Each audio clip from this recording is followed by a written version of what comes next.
Terima kasih sudah klik video ini dan selamat berjumpa kembali ya teman-teman di channel Merpati Indonesia. Nah, semoga teman-teman di luar sana dalam keadaan sehat tanpa kurang suatu apapun dan selalu dalam lindungan Tuhan Yang Maha Esa. Amin amin ya rabbal alamin. Di video kali ini saya akan berbagi tips ya teman-teman, buat teman-teman yang baru mau belajar melatih merpati ya teman-teman, khususnya untuk merpati kolong ya teman-teman. Nah, jadi saya akan berbagi pengalaman saya ketika saya memulai melatih merpati kolong. Sampai saat ini masih saya lakukan beberapa hal berikut ya teman-teman. Jadi simak videonya, tonton sampai akhir biar teman-teman yang mau belajar melatih merpati kolong itu bisa paham ya teman-teman. Nah, ada beberapa tahap nanti akan saya jelaskan satu persatu, jadi terus tonton ya teman-teman videonya. Nah, kali ini saya akan berbagi tips langkah-langkah atau cara ketika kita mau melatih merpati kolong ya teman-teman, di hari pertama dan giringan pertama ya teman-teman. Jadi bener-bener baru ya teman-teman. Nah, jadi biasanya itu keseharian saya ketika saya melatih merpati ya teman-teman, khususnya merpati kolong itu biasanya itu saya akan mengeluarkan merpati saya dari kupon itu biasanya jam 8 pagi ya teman-teman. Nah, saya keluarkan dari kupon jam 8 pagi, nanti saya akan biarkan di kandang ini ya teman-teman. Kalau saya bilang ini kandang macan ya teman-teman, di kandang macan atau di box ya teman-teman, dibiarkan di box kurang lebih itu sampai jam 9 atau 1 jam dari dikeluarkan dari kupon ya teman-teman. Nah, setelah dikeluarkan dari kupon kurang lebih 1 jam itu tujuannya agar merpatinya itu kawin ya teman-teman. Tujuannya merpatinya kawin itu jadi nanti untuk menghindari hal-hal yang tidak diinginkan, seperti nggak nelor ataupun telat nelor nanti di masa-masa giringannya habis. Nah, seperti itu. Nah, setelah dibiarkan, dikeluarkan, ditaruh di dondang ya teman-teman, ditaruh di dondang atau di sangkrip itu biasa ya teman-teman, betinanya di bawah, jantannya di atas. Nah, nanti setelah itu biasanya saya berangkat ke lapak. Nah, setelah sampai lapak itu saya nggak langsung mainkan ya teman-teman. Biasanya itu saya akan membiarkan merpati itu di dalam dondang itu kurang lebih 10-15 menit. Tujuannya apa? Tujuannya agar merpatinya itu adaptasi sama lingkungan ya teman-teman, lingkungan. Jadi setelah keluar dari kandang kita bawa ke kolong itu kan lingkungannya berbeda ya teman-teman. Jadi saya biarkan dulu, saya diamkan dalam dondang itu kurang lebih 10-15 menit. Nah, setelah 10-15 menit saya diamkan, biasanya merpatinya akan saya keluarkan dari dondang, biarkan dulu sekitar 5 menit lah, biarkan keluar dari dondang. Itu merpatinya itu udah fokus sama betina apa belum. Nah, jangan sampai ya teman-teman melatih merpati kolong itu dalam keadaan giringnya kurang bagus, itu nanti akan efeknya kurang baik ya teman-teman. Jadi usahakan ketika teman-teman mau melatih merpati kolong itu usahakan giringnya udah bagus, jadi nanti di lapak pun itu enggak terbang kemana-mana ya teman-teman, jadi fokus sama betinanya. Nah, setelah itu biasanya itu akan saya push up ya teman-teman untuk pemanasan itu agar nanti ketika kita lepaskan itu untuk menghindari cedera ya teman-teman. Jadi setelah dikeluarkan dari dondang kita push up berapa kali ya teman-teman, ya 5 sampai 10 kali juga boleh. Nanti habis itu di lob deket-deket ya teman-teman, di lob deket-deket. Yang perlu dicatat ini, jangan langsung main terbangin jauh kayak gitu ya teman-teman. Walaupun giringnya bagus dan merpatinya itu lihat geberan, lihat betina, itu usahakan kita yang nurut sama merpatinya, jangan merpatinya yang nurut kita. Jadi jangan kita paksakan ya teman-teman. Jadi ditarik-tarik aja deket-deket kayak gitu, bertahap ya teman-teman.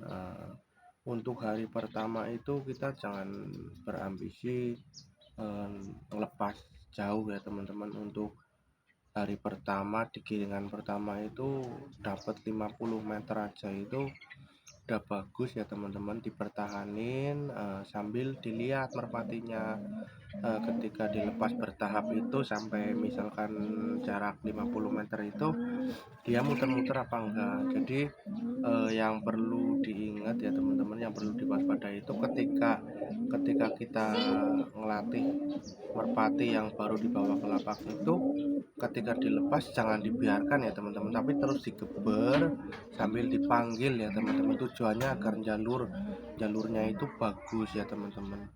Jadi jangan ketika dilepas udah dibiarin, jadi digeber terus sambil dipanggil. Tujuannya agar merpati itu jalurnya bagus dan tidak muter-muter ya teman-teman. Itu seperti itu ya teman-teman, biar jalur bagus dan tidak muter-muter. Nah kayak gitu pokoknya, melatih merpati apapun ya, mau kolong mau tomprang itu tetap harus bertahap ya teman-teman. Jangan kita targetkan, tapi kita yang ikut burungnya. Kalau misalkan udah nggak mampu, itu jangan kita paksain ya teman-teman. Ketika udah capek ya udah suruh istirahat, seperti itu ya teman-teman. Nah kebiasaan saya setelah melatih merpati itu, ada fase istirahat itu biasanya saya kasih minum, nanti saya semprot ya teman-teman, semprot kakinya sama dadanya, seperti itu ya teman-teman. Nah nanti ketika di lob-lob deket-deket lagi, usahakan tetap digeber sampai dipanggil terus ya teman-teman.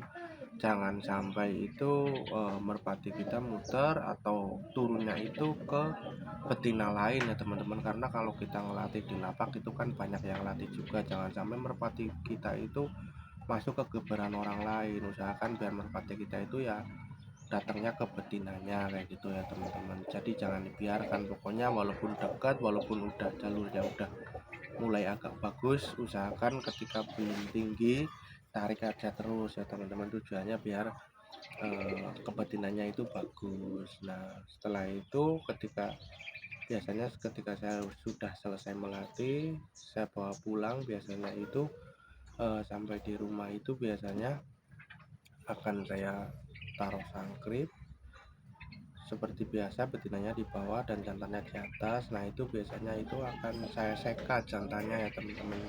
Jadi akan saya basahi dadanya, kakinya, sama bagian ketiaknya ya teman-teman, itu saya basahin.